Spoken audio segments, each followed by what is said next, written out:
Secara umum, sistem peradilan pidana dapat diartikan sebagai suatu proses bekerjanya beberapa lembaga penegak hukum seperti kepolisian, kejaksaan, pengadilan, dan lembaga pemasyarakatan melalui sebuah mekanisme yang meliputi kegiatan bertahap yang dimulai dari penyidikan, penuntutan, pemeriksaan di sidang pengadilan, dan pelaksanaan putusan hakim. Menurut Mario Norexo di Putro, sistem peradilan pidana adalah sistem dalam suatu masyarakat untuk menanggulangi masalah kejahatan. Menanggulangi di sini berarti usaha untuk mengendalikan kejahatan agar berada dalam batas-batas toleransi masyarakat. Sistem ini dianggap berhasil apabila sebagian besar dari laporan maupun keluhan masyarakat yang menjadi korban kejahatan dapat diselesaikan dengan diajukannya pelaku kejahatan ke sidang pengadilan dan diputus bersalah serta mendapat pidana. Karena itu, sistem peradilan ini bertujuan untuk yang pertama, mencegah masyarakat menjadi korban kejahatan. Kedua, menyelesaikan kasus kejahatan yang terjadi sehingga masyarakat puas bahwa keadilan telah ditegakkan dan yang bersalah telah dipidana. Dan yang ketiga, mengusahakan mereka yang pernah melakukan kejahatan tidak mengulangi lagi kejahatannya. Menurut Muhammad Syarif Basyoni, sebagaimana dikutip oleh Profesor Banda Nawawi Arif dalam buku Keadilan Kebijakan Legislatif dalam Penanggulangan Kejahatan dengan Pidana Penjara, tujuan sistem peradilan pidana yaitu yang pertama, pemeliharaan tata tertib masyarakat. Kedua, perlindungan warga masyarakat dari kejahatan, kerugian atau bahaya-bahaya yang tak dapat dibenarkan yang dilakukan oleh orang lain. Ketiga, memasyarakatkan kembali atau resosialisasi para penegak hukum. Dan yang keempat, memelihara atau mempertahankan integritas pandangan dasar tertentu mengenai keadilan sosial, martabat kemanusiaan, dan keadilan individu. Sedangkan menurut Profesor Muladi dalam buku Kapita Selecta Sistem Peradilan Pidana, tujuan sistem peradilan pidana terbagi menjadi tiga, yaitu yang pertama, tujuan jangka pendek, yaitu resosialisasi dan rehabilitasi pelaku tindak pidana. Tujuan ini hanya diarahkan kepada pelaku tindak pidana agar sadar akan perbuatannya dan tidak mengulangi kembali, serta sebagai pencegahan agar orang lain tidak melakukan perbuatan tersebut. Yang kedua, tujuan jangka menengah, yaitu pengendalian dan pencegahan kejahatan dalam konteks politik kriminal. Tujuan ini lebih luas dibandingkan dengan tujuan jangka pendek, karena diarahkan pada penciptaan situasi dan kondisi masyarakat yang aman dan bebas dari terjadinya kejahatan. Tujuan ini mensyaratkan terpenuhinya tujuan jangka pendek, karena apabila masih terdapat kejahatan, maka kondisi masyarakat yang aman tidak akan terwujud. Dan yang ketiga, tujuan jangka panjang, yaitu kesejahteraan masyarakat dalam konteks politik sosial. Tujuan ini mengarah pada terciptanya tingkat kesejahteraan di masyarakat sebagai konsekuensi dari pencapaian tujuan jangka pendek dan jangka menengah.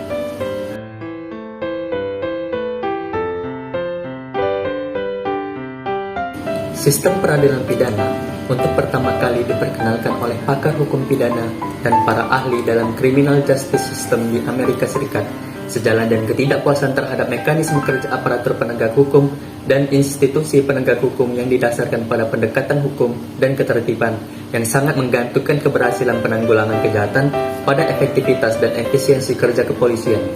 Dalam hubungan ini, pihak kepolisian ternyata menghadapi berbagai kendala, baik yang bersifat operasional maupun prosedur legal, dan kemudian kendala ini tidak memberikan hasil yang optimal dalam upaya menekan kenaikan angka kriminalitas, karena bahkan terjadi yang malah adalah sebaliknya. Frank Remington adalah orang pertama di Amerika Serikat yang memperkenalkan rekayasa administrasi peradilan pidana melalui pendekatan sistem, dan gagasan mengenai sistem ini terdapat dalam laporan pilot proyek tahun 1958.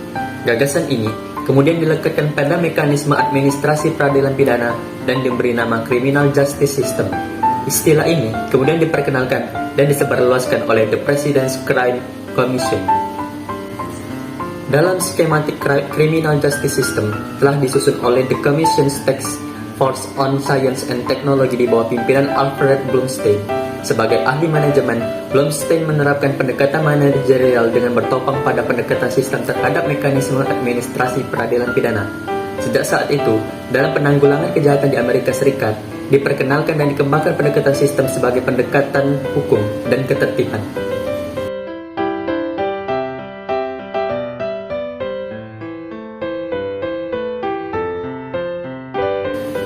Menurut Profesor Dr. Romli Atmasasmita dalam buku Sistem Peradilan Pidana Perspektif Eksistensialisme dan Abolisionisme, ciri pendekatan sistem dalam peradilan pidana yaitu yang pertama, Titik berat pada koordinasi dan sinkronisasi komponen peradilan pidana, yaitu kepolisian, kejaksaan, pengadilan, dan lembaga pemasyarakatan. Yang kedua, pengawasan dan pengendalian penggunaan kekuasaan oleh komponen peradilan pidana. Ketiga, efektivitas sistem penanggulangan kejahatan lebih utama dari efisiensi penyelesaian perkara. Dan ciri yang keempat, yaitu penggunaan hukum sebagai instrumen untuk menetapkan the administration justice.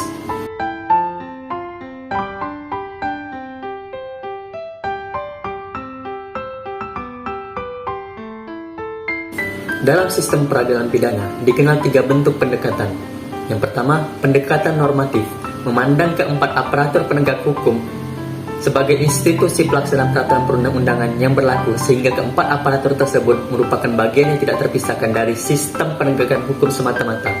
Yang kedua, pendekatan administratif, memandang keempat aparatur penegak hukum sebagai suatu organisasi manajemen yang memiliki mekanisme kerja, baik hubungan yang bersifat horizontal maupun yang bersifat vertikal, sesuai dengan struktur organisasi yang berlaku dalam organisasi tersebut. Sistem yang dipergunakan adalah sistem administrasi. Dan yang ketiga, pendekatan secara sosial, memandang keempat aparatur penegak hukum merupakan bagian tidak terpisahkan dari suatu sistem sosial, sehingga masyarakat secara keseluruhan ikut bertanggung jawab atas keberhasilan atau ketidakberhasilan dari keempat aparatur penegak hukum tersebut dalam melaksanakan tugasnya.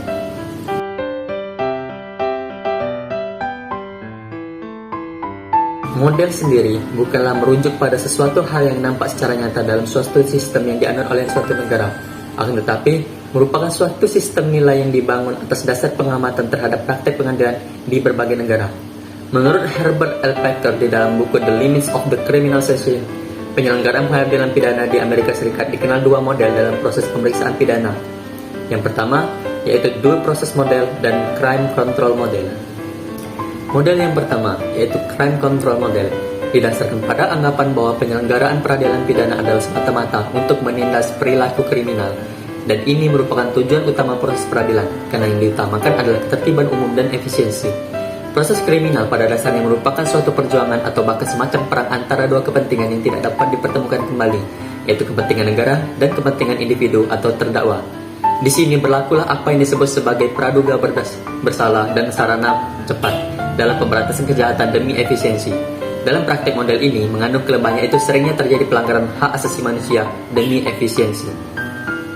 Model yang kedua, yaitu Due Process Model. Akibat seringnya terjadi pelanggaran HAM, maka muncullah model kedua yang disebut Due Process Model. Di dalam Due Process Model ini muncul nilai-nilai baru yang sebelumnya kurang diperhatikan, yaitu konsep pelindungan hak individual dan pembatasan kekuasaan dalam penyelenggaraan peradilan pidana.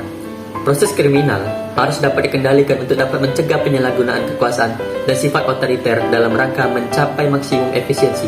Di dalam model ini berlaku asas yang sangat penting, yaitu asas praduga tidak bersalah. Yang ketiga, yaitu Family Model atau model kekeluargaan. Model ini diperkenalkan oleh John G. Fritz sebagai reaksi terhadap kedua model yang diajukan oleh Packer, yang menganggap kedua model tersebut secara filosofis berlandaskan pada model peperangan. Menurut Family Model ini tidak ada pertentangan yang dapat diselaraskan.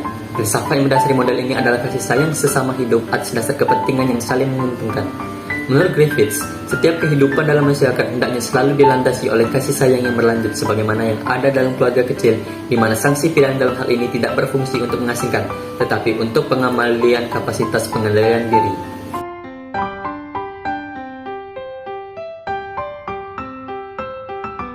Peradilan pidana di Indonesia pada hakikatnya merupakan suatu sistem. Hal ini dikarenakan dalam proses peradilan pidana di Indonesia terdiri dari tahapan-tahapan yang merupakan satu kesatuan utuh yang tidak dapat dipisahkan. Tahapan-tahapan dalam proses peradilan pidana tersebut merupakan suatu rangkaian di mana tahap yang satu mempengaruhi tahapan yang lain. Rangkaian dalam proses peradilan pidana Indonesia meliputi tindakan penyelidikan, penyidikan, penuntutan, dan pemeriksaan di sidang pengadilan yang dilakukan oleh aparat penegak hukum. Dalam proses peradilan pidana di Indonesia, yang memiliki kewenangan melakukan tindakan penyelidikan dan penyidikan ada pada kepolisian. Sedangkan yang memiliki kewenangan untuk melakukan penuntutan adalah kejaksaan. Sementara kewenangan mengadili dalam pemeriksaan di sidang pengadilan ada pada hakim. Dan lembaga pemasyarakatan sebagai pelaksana putusan dari hakim.